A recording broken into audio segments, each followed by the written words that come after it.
Hey everyone, welcome back to another gameplay commentary game.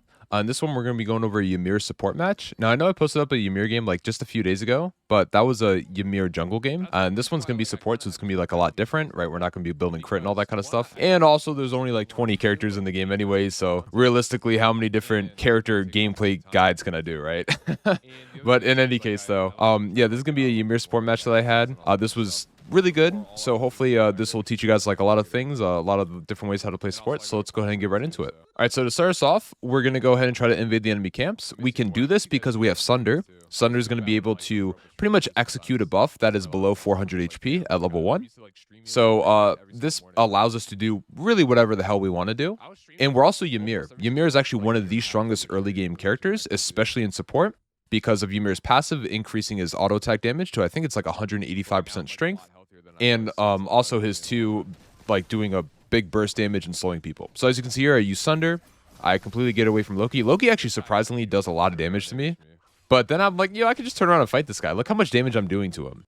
But I see Soul coming over, so I'm gonna go ahead and back up. And one thing to note is I actually got double pots here, so they can actually double tick, which is really cool. But you have to, dude, these guys are still chasing. This is crazy. These guys are still chasing me. Like, leave me alone, just let me vibe. I already stole your buff. Nothing you can do about it. My Neith is in dual lane, literally getting the wave farming. She already got purple buff, so she's going to be ahead. In any case, though, the double pots are going to let me pretty much sustain through all that damage, as you could see. I think there is like a little bug in the game, though, so I think you have to take the health chalice one first before you actually take the regular pot. So just kind of keep that in mind. I don't know if that's still in the game. But it was in the game at least at first, and I've just been doing that ever since. But so after we go ahead and get that red buff, we're gonna go ahead and go to lane, as you guys can see, and just start clearing stuff out. We already screwed up the jungler's game a little bit by forcing him to focus us, and of course stealing his speed buff. Next, we're gonna level up freeze when we hit level 2. Get a nice double freeze there. Fen has beads. I don't really know why Fen has beads, but he does, and then he brutalizes in. That was a little goofy, but we all do goofy stuff here and there, so that's completely fine. I'll probably be doing some goofy stuff this game too. In any case, though, Fen beads are down. That's perfect. And Fen's life is also down. So we got first blood. One important thing to note is that I think you can get really either Ymir's 2 or Ymir's freeze. I'm just used to getting Ymir's 2 from Smite 1. I haven't really experimenting with getting Ymir's freeze first. Some people tell me that they like it better, and that's completely fine. I think getting the freeze first is fine. The only thing is the 2 is going to be on a lower cooldown. So you're going to get up more frequently. 2's going to have higher burst damage. And even though the 2 doesn't stun like the freeze does, the slow is going to have like sort of a longer CC duration, if that makes sense. Like, yeah, you're not going to stun somebody, but you're going to slow them for, what is it, like 3-4 seconds, something like that, versus a freeze that's going to last for 1 second at rank 1. So it's going to be 3-4x the time, even though it's not as good lockdown. Okay, so here Loki goes on us. We kill him. That was huge. Really good counter gank by our Athena. And they can't really fight us. As I mentioned earlier on in this video, Ymir is literally one of the best early... He's actually one of the best Guardians right now in general, I think, besides Bacchus. Bacchus is just straight up broken. Hopefully I'll get a Bacchus game in here soon, and he's always banned, but Bacchus is straight up broken. Soul Aegis down. Great job by Diesel. Trank wants to look for that. He actually gets a blink in, goes for the soul, but I don't think he can catch him.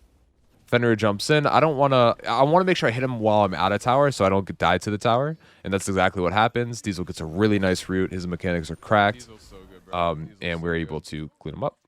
So in any case, though, Bacchus is really broken. But besides Bacchus, Ymir is an all-around really good pick right now. So I highly suggest playing him if you're playing support or really any other role. I play him jungle. I posted up a jungle video Ymir crit. In fact, Ymir crit jungle is probably one of the best ways to carry a game right now, like best ways to win, especially if you think everybody on your team sucks. And you can just go with like Ymir solo too if you want. So this character is pretty cracked. He's going to be like one of the best characters in the game in my opinion. In any case, so let's go ahead and like talk about the builds. So obviously I went Sunder first, right, to be able to secure buffs. We've already gone over this. Sunder is the go-to support relic in the game right now. You should be going Sunder every single game when you're support. I know you want Blink. I want Blink too. I want to go combat Blink, but like Sunder's too good. Reason is late game, you're going to be able to out-secure people too on objectives. Sunder's going to do, post-rank 10, it's going to do 1,000 damage to objectives. And that's instantaneous. So you're pretty much going to be able to out-secure anybody if you burst any like Gold Fury or Fire Giant down to 1,000. I went Selflessness because that is just by far the best support starter right now. I think War Banner is bugged, and the reason why I say that is because if you look at War Banner stats, at least as of the making this video, it's 10-10 of each prot, 60 HP. Sorry, that's War Flag. And then if you go to its upgraded version War Banner, it's still 10-10 of each prot and 60 HP. So I think it's bugged, personally. And also Selflessness is just nice because there is a lot of CC in Smite. And Selflessness is going to give your ally a shield if you go ahead and if somebody stuns your ally next to you. So that's what's really big about it. Super good stun by Zeus right there. Actually, I was not expecting that. And do I actually get out of here? Oh, nope. Wait, what was that? No, you guys weren't meant to see that. I don't know what that was, bro. That was crazy. But Loki's dead, so everything played out how we wanted it to play out. Ymir wall can still be a little goofy here and there. Maybe the user's the one that's goofy. Who knows? But we were able to end up killing Loki. One thing I actually do like about Ymir is the fact that his wall is gives him like a nice engage. You know what I mean? Like you can obviously engage trapping people in, but you can now just boost yourself over. Like as you saw earlier, I just boosted myself over to the Zeus to then freeze him. Like I didn't need blink. I want blink, but I don't need it, right? And so that's what's really cool about Ymir wall now, and of course the ability to get out with it. It makes it like before you could use Ymir wall to do a lot of stuff. Now you can use Ymir wall to do even more stuff, if that makes sense. Like so many different ways to play it out. So it's really cool. But yeah, that's why I'm going to get Selflessness. It's going to give my allies a shield if they get CC'd. And also the stats aren't bugged. That's the big thing. And then we pretty much go Thebes every game. You don't have to go Thebes. It's mostly more of a habit for me from Smite 1. And Thebes is still honestly a really good just support item. So it no longer gives an aura anymore. It's pretty much all the prots go to you. So I think you get up to like 45 stacks. Each stack is a prot. And then once you get to like 45 stacks, it'll evolve giving you 10 extra prots. So you get 55 prots total from it. And you get like 200 HP. So overall, it's going to be a really nice tanky-based item. But you don't have to go at every game. Or you don't have to go at all. You can go other items. Binding is completely fine too. There's just a few different things. There we get a really nice 2 onto the soul. And we actually end up killing her with that ult. I was not expecting us to kill her right there. I'm going to be completely honest. That was more like of a threat, but we ended up getting her. Unfortunately, Loki's able to kill me there. I was going to try to wall myself out, but he got the stun on me just in time. Good play by him. And I think Diesel's dead here too. Although, is he? Oh, he missed the root. Yeah, he did die. And he would have died anyways, but he could have got the kill off. Unfortunate. Does Trank actually get this Loki? Oh, guess we'll never know. I guess he doesn't get the Loki looking at the map, but maybe he gets out here, which would be pretty big. In any case, though, we're up a couple K right now, so that's pretty good. Nothing like, not too big of a lead to celebrate over, but we are up like a little bit. And I'm just going to go and do these back camps. I kind of do these quite a bit. You really, like, you can do these, but it kind of screws up your jungler a little bit. So if you can communicate to your jungler, just like, ask him like, hey, can I do these? Like, or are these screwing you over? If I see my junglers on the other side of the map, then I'll definitely do them. But like, for example, right here, like he doesn't have anything up. He could have done these back camps. And then I started doing his speed and I'm like, you know what? This is just messed up, man. I'm not going to do this. Why am I doing this? So then I stopped doing the speed. Like that was just messed up, I looked at the map. I saw Hades taking the red buff. I'm like, he has no farm. So I should have left those camps up for him. That's my fault. I get a little greedy. But Ymir's pretty carry oriented. So the dudes. So now we're kind of just like roaming, right? We're just kind of exploring the entire place. Picked up that purple. That's nice. It's going to give us some extra damage. And we're just going to go ahead and look at these buffs. Look at their back camps too. We don't really want to sit in lane right now. We're up pretty big. I want to use the pressure I have of Ymir. I am, playing again one of the best like early game characters in the game, or one of the best characters in the game in general. So I want to make sure I have this pressure. I don't really care if Loki walks up to me right now. I'm not scared of him. I might be scared if Loki and like Fenrir or Loki and Zeus walk up to me, but I'm not really worried too much about it. Speaking of Fenrir, look who just jumped in my face. Go ahead and get a nice little wall on him. Gonna ult this. Unfortunately, if I get the Sunder off, he dies. Oh wait, he still dies. Nice Neath ult from Diesel. That's why Neath is pretty good right now. And we're actually gonna bully this guy out a little bit too. Good stun by him. Could have been a better wall by us, but we're still able to get him, which is super nice. And do we make it out of this? Yes, we do. Perfect.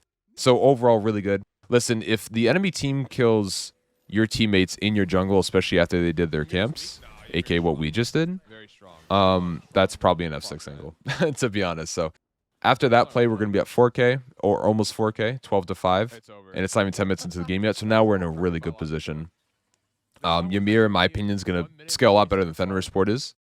I just have a really util-based kit with a lot of damage.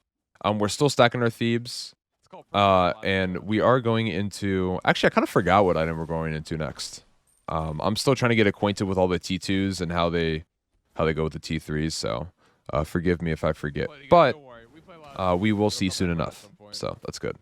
I want to do the Queen Naga a little bit and just kind of, I guess, see how much damage I was going to do to it, but I didn't do any. One good note is that, and I don't see enough people do this, that thing that I just pulled, the Naga, you want to do that. Like, that is one of the most OP objectives on the map right now. That thing will let you get a lot of pressure to let you do Gold Fury. It gives global golden XP. You want to group up and do that when it spawns. I don't see enough people right now, like, grouping up and really making it a priority. It's kind of like Bull Demon King in Smite 1. I don't really see people making Bull Demon King a priority, but it's very powerful. It is a huge priority.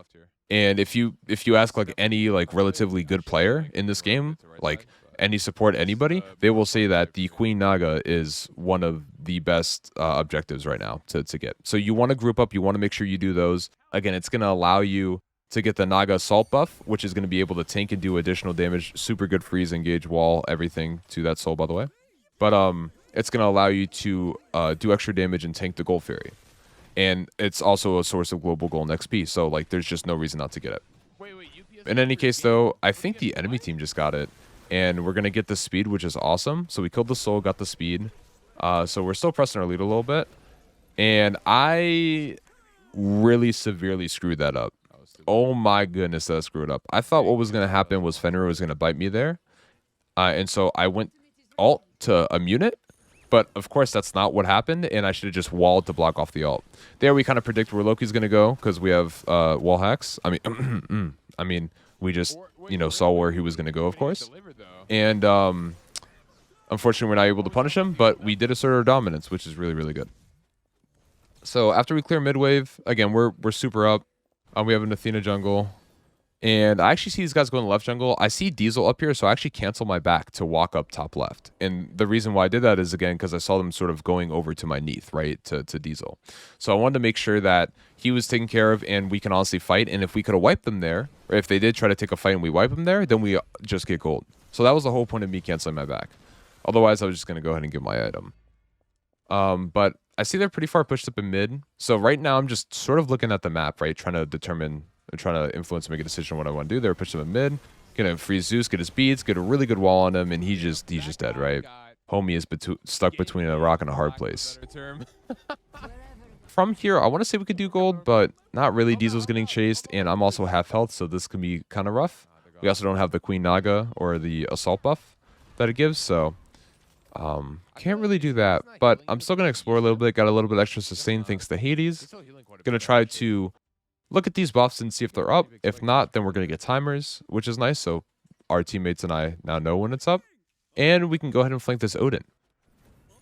Get a nice little wall over here to boost us. And he doesn't die from that, but we get him with the auto.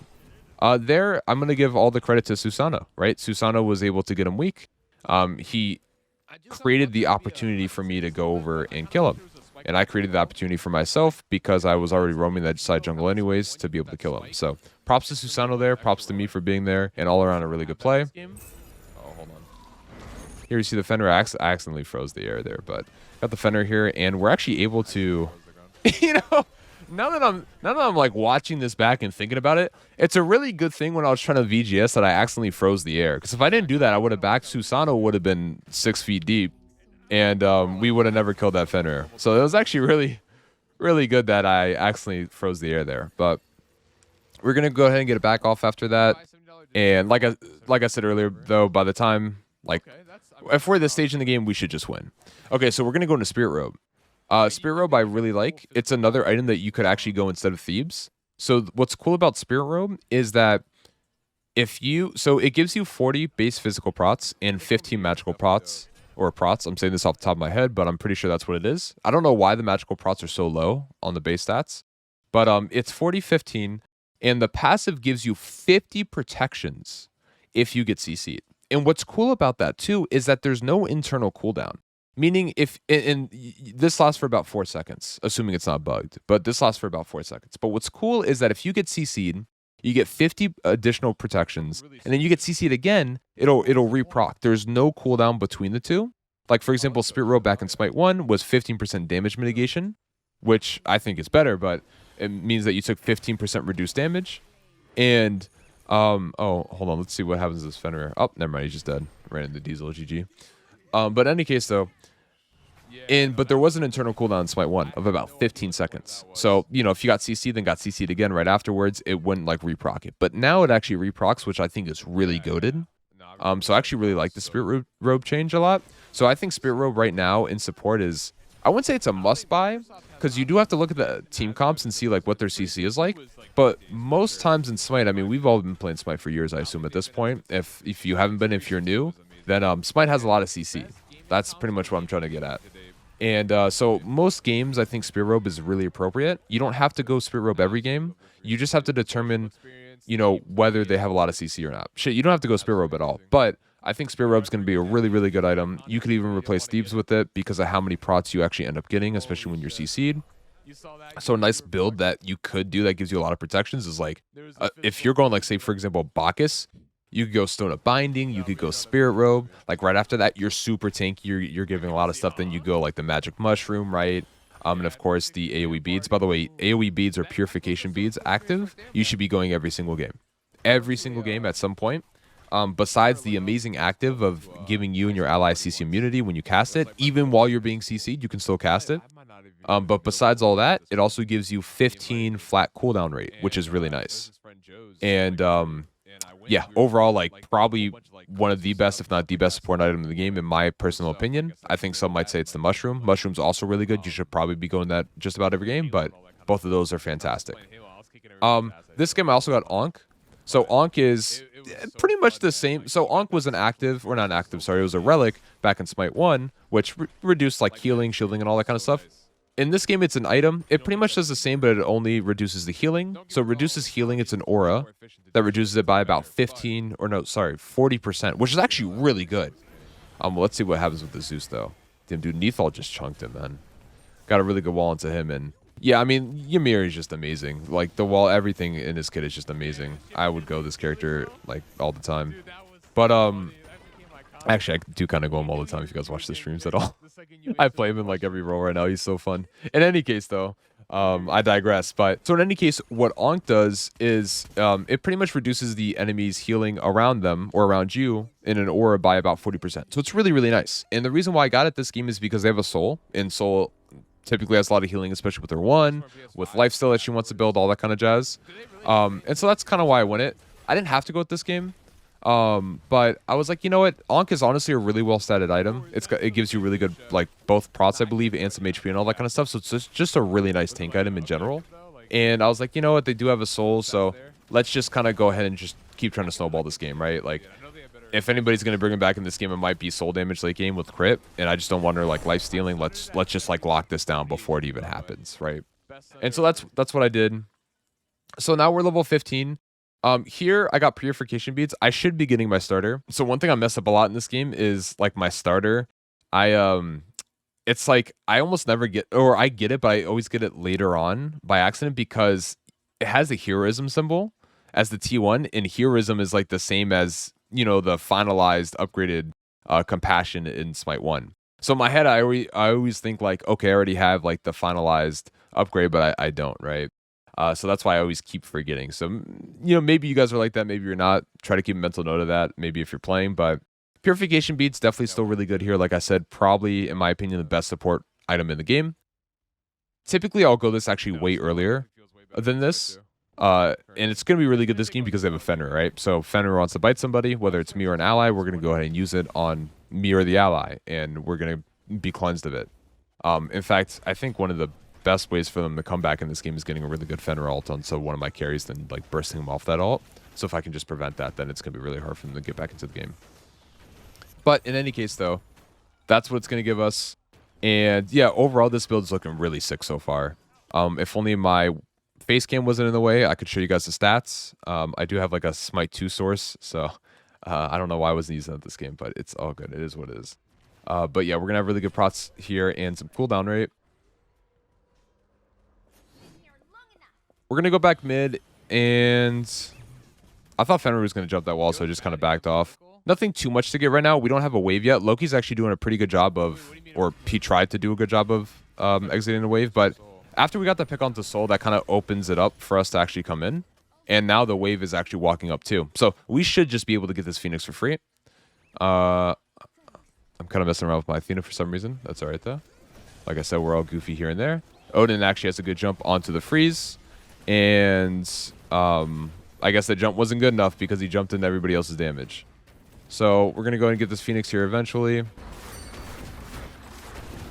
Freeze the Fenrir. I don't know why I'm getting brutalized right now. Or I don't know why I got brutalized. This guy's actually doing a tremendous amount of damage. But resistance is futile. And we're going to go ahead and kill him and get this Phoenix. Yep, we got a Phoenix. Cool. So Diesel gets Phoenix, and we're going to go ahead and back here. And now I should be getting my starter. Oh, no, man. Come on, Dash. Oh, my goodness. I just don't know. If only, like, future me could just tell past me, yo, bro, you don't have your upgrade yet. Like, if only I could just be saying that to myself right now. That's crazy. But we're going to be itemizing in the Shoguns. I actually think Shoguns on Ymir is really good. Surprisingly. Well, not really surprisingly, but, of course, you know, Ymir's whole thing has always been his auto attacks get bonus damage. Smite 1, it was 100% extra. In Smite 2, it's like 185% scaling or whatever. So almost 100% extra, but... Ymir's auto attacks always get bonus damage, so if you can like increase the amount that you can auto attack, you're gonna severely increase your DPS. That's the idea behind it. And also too, Shogun's just a nice aura that helps out my allies, right? My Neith gets it. And even Susanoo can get it help with his auto attack cancels too if he wants. And of course, one thing that's nice is also has 10 cooldown rate, so it's gonna add to my 15 cooldown rate onto my purification beads. So I'm gonna have 25. Now, it's important to note that cooldown rate is actually different than cooldown percentage. So for those of you coming from Smite 1, you think of cooldown percentage as you get 10% cooldown. It subtracts 10% off your abilities, and you can max it out at 40%. In this game, it's actually going to be different. I don't know why they changed it. I like the Smite 1 version way better. They just made it more complicated for some reason in this game. But 15, like, it's uncapped in this game. Like, you get it uncapped, but, like, the calculation is different. So if you get like 40 cooldown rate, I don't know exactly what the calculation is, but if you get like 40 cooldown rate, that won't translate to like 40%. Also, too, looking back at this, I didn't even see that Loki. Like, I heard him, but I didn't even see him go invis right there. I had no idea he was right there. That's crazy. But yeah. So like the 40 cooldown rate is different than like 40% cooldown. That wall was fake. That should have trapped him in. GG. Are we gonna die here? So just kind of like keep that in mind whenever you're playing. Get a nice little wall to get us out of there. A nice little boost. Loki is still... This guy loves me. Okay, he backed off now, finally. I think Athena might die for my sins, so... Yeah, we're going to have to try to save her and get her out of there. Okay, you know what? Never mind. She died for my sins. We didn't try to do anything there. Maybe we helped out the enemy. Actually, can we help out the Susanoo, though? I don't know why I turned right there. I heard Loki, I guess, but I should have just kept telling him Susanoo. We actually did get a pretty good wall there, but Fenrir unfortunately has a brutalized through it. And we got nice little beads onto the Fenrir ult. Gonna try to jiggle our way back over here, freeze the soul. To these guys. We're just trying to stay alive as long as possible. Keep being a distraction while Diesel just free casts. That's the whole goal. And we're doing this perfectly. Diesel's playing his role perfectly right now. I mean, all of that was just straight up perfect from both of us. Right there, all we want to do is be like as big. Wait, did she just jump over that wall? Oh my goodness. Forgot she can do that now. Oh, finally we got heroism. It's about damn time. All I want to do right there is just like keep jiggling around, right? Like wiggling around, make myself as hard of a kill as possible while playing for my cooldowns, of course, to come up. If I just sit there trying to auto attack them, not only are they just going to kill me, but my auto attacks are not really going to be that effective because I got no passive on them anyways. And Diesel won't be able to free cast. So the big thing there is that we're staying alive as long as possible, like fidgeting around a lot, making it hard for us to get killed so Diesel can keep free casting. Because what are people going to do when they see a weak enemy? Even if it's support, most people are going to go reptile brain mode and they just want to kill the support. And if they allow the enemy hunter to free cast, especially this late in the game, 24 minutes, especially when we're up like literally over 10k, then she is going to be able to kill everybody. So that was the goal there. Just stay alive as long as possible and let Diesel free cast. Loki win invis?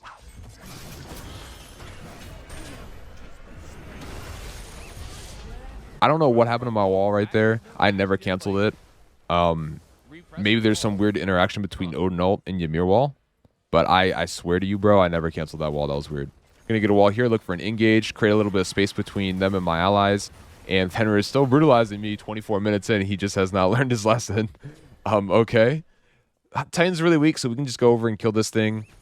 We should all be in pit right now, and I should not be dying for their sins, but I am. But we're going to go ahead and kill the Titan and end the game. So I hope you guys enjoyed the game. I hope you guys learned a lot from it. I'll learn why I was doing what I was doing. And of course, you know, I'll definitely keep doing these. I love doing these things, and these are helping you out. Please let me know in the comments below. I'd love to hear it. And if you guys have any other questions too, just let me know, and I'll be happy to answer them. In any case, though, thank you guys so much for watching. I really appreciate it. See ya.